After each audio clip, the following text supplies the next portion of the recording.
name's Danny Bendeba. I'm with DAASN. This is Susan Katz with the Growth Coach. Did I say that right? You did. Okay.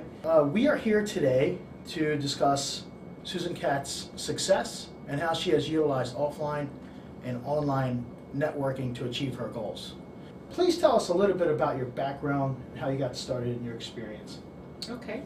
Well, actually my background is 30 years of publishing experience. I worked for two major publishing firms. In the last 20 years I was vice president for two different firms. What I did within the publishing firms is I ran small businesses. I was responsible for driving both revenue and profit growth. And my favorite part of what I did was all of the people interaction. I needed networking to build my business there. And what led me to coaching is that I really love working with people, and I loved building teams and coaching teams to drive them to new levels of success. Great, that's great. The Growth Coach is really designed to work with successful business owners and business people to help them drive to new levels of success. It's a great time to compare to the Olympics, and you look at their coaches. These are elite athletes, and they work with coaches to help them get to the next level of success. And we only work with people who are really committed and willing to make that happen. And we do focus on helping people to become more strategic both in their business and personal lives. So there's a crossover. Absolutely, yeah. Okay. Business and personal definitely crossover. Right. And how do you identify who is the right person to work with versus not? Generally what we do is we look at somebody either who owns a business, might work with sales managers, sales teams, somebody who really has achieved a certain level of success, and that can vary. Everybody defines success differently, and sees real value in the opportunity to take their performance to the next level. Again, having the Olympics on right now is a great example of how you can get to a much more elite level by working with somebody who can look at you objectively and then hold you accountable for the behavior that you commit to changing. Wow, that's a great comparison. Do you utilize networking as a means to develop your business? Oh, absolutely. In the years that I've been developing my business, I would say that networking is the primary way that I have built my business. I've done some other things as well, including speaking, which in and of itself is a form of networking. Certainly getting published online, but networking, I would say, has been the most effective and the primary way that I've built my business. Right, I know the way that I had met you was actually through a young lady named Marjorie Coda. Mm-hmm. She said that we both should get together and talk. So, and I met her through an event, and that was a networking event. So. And that's a great point that you raised, because the offline networking really takes a couple of different forms. You've got networking at events, similar to where you met Marjorie, and then you've got one-to-one networking where you really get to know somebody more intimately. Right. Intimate may be an inappropriate word, but you get to in depth. Yeah, in depth. Thank you. And so both types of networking are really important. Right. And I feel like there's a next phase in networking. So once you meet somebody, you get a business card, you talk for a minute or two, and then there's the next step. There's a transitional period, and I believe you do that very good. Can you talk a little bit about that? Sure. When I go to networking events, a big part of what I do is I don't look to collect 30 or 40 or 50 business cards.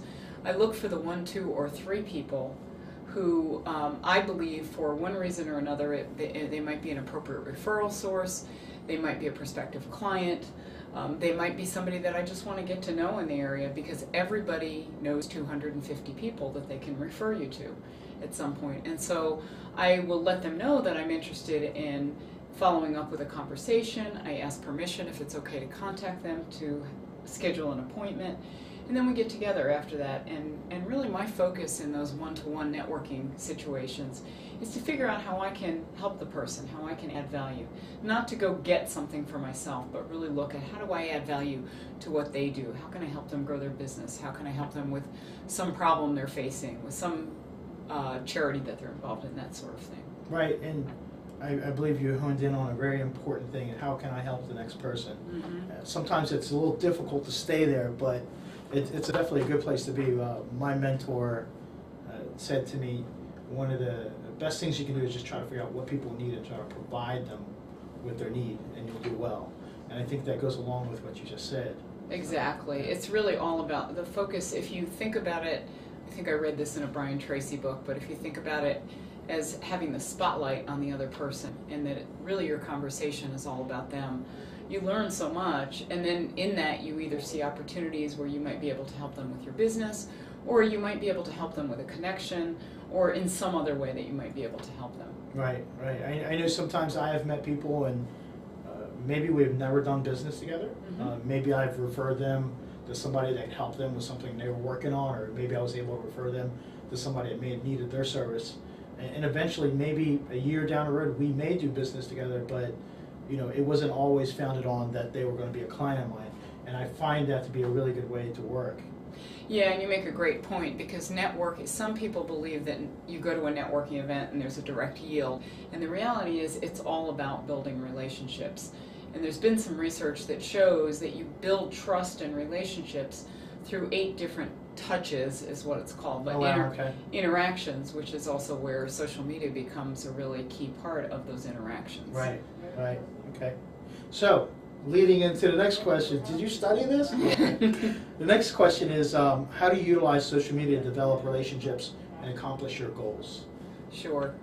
Social media, much like in-person or offline networking, again, I don't view it as a means to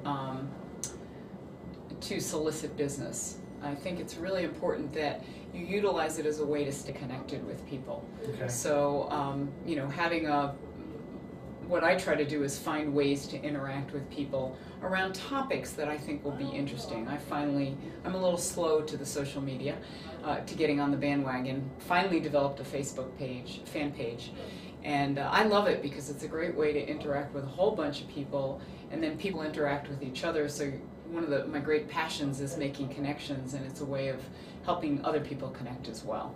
I love the way you approached it, and it's a way that we utilize within our company. Is you sent out an email letting people know that you're developing your fan page and that you'll be inviting them to become a fan on your fan page, rather than just sort of sending out an email, hey, become my fan page. It doesn't really, I feel like the way you address it was a great way to address it. Okay. When we work with clients, what we like to do is we like to send out some type of communication indicating that the organization is building their community, and this is how it's going to occur, and we'd like for you to be part of that community, and these are the invites that are coming out, so people expect them, and they're not sort of like bombarded in a sense. It's taken a little bit of time to sort of learn what the best practice is, but it seems like that's the best approach. People like to be sort of forewarned that something's coming, and then they can react to it. And when I received your email about the fact that you're having a fan page coming up, I thought that was great. Yeah, it goes along with my philosophy of permission-based selling. Okay. If you always ask permission of people, it gives them the opportunity to say yes or no. Okay. When you're approaching them for either an appointment, or to sign on for a newsletter, or to sign on for a fan page. That's so great. They feel like they have the choice rather than you're just banging them over the head with it. My business partner, Audra Carpenter, has a trademarked little phrase. She says that people like to do business with people that they like, know, and trust. Exactly. And that sounds to me like sort of the same philosophy in a sense. Yeah, it's all about building trusted relationships. Right. And over the long haul, what we like to say is the revenue is in the relationships, because people who know you and trust you, they may or may not do business with you, but they will trust you enough to refer other people to you. Okay, great.